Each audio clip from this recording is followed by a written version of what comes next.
Hello Queensland voters. My name is Jonathan Duffy.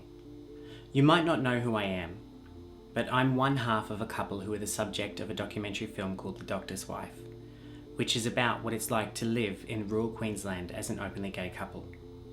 I felt compelled to make this video today after recent bouts of hate used by politicians and other people to grab extra votes in the upcoming Queensland State Election.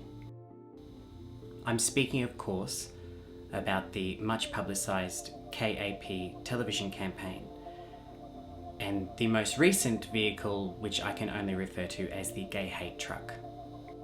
As one half of an openly gay couple who lived in rural Queensland for some time, I'm both shocked and saddened by the recent events. My partner Vincent and I have seen firsthand how homophobia can be wiped out when people are given the opportunity to expand their knowledge and perceptions. When you know someone who's different, when you have a personal relationship with them, they will always be a three-dimensional being to you.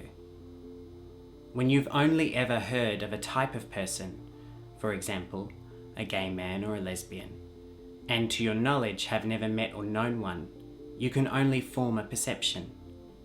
Our perceptions are often made up of what we've heard as a child from our parents, what we've seen on television, what we've read in newspapers or books.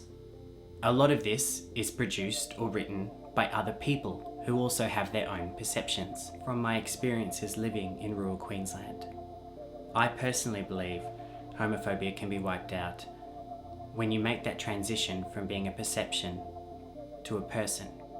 There are a great deal of people in Australia who have not and will never, to their knowledge, meet somebody who is a gay man, a lesbian, bisexual, transgender, or otherwise different.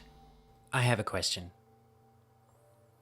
What does it say about our government if a truck that pretty much links homosexual men with pedophilia is allowed to travel between states on a mission to encourage Queensland voters to think about the dark side of same-sex marriage? The amount of people who could have their entire perception of our community changed by one whooshing truck frightens me. In Queensland, we're about to vote in our state elections, and I'm encouraging you to join me in sending a message to all politicians and candidates across the state that this election day, we will not vote for hate.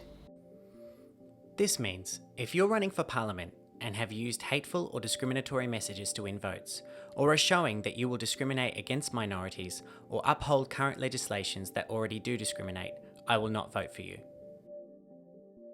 If you agree with me, there are some other things you can do too. Share this message with as many people as you can, through Facebook, Twitter, YouTube, anything. Contact your local representative or whomever's running for Parliament in your area and tell them this message too. Make sure your family and friends know that their vote in this state election affects you. The election is fast approaching, but it's never too late to be heard.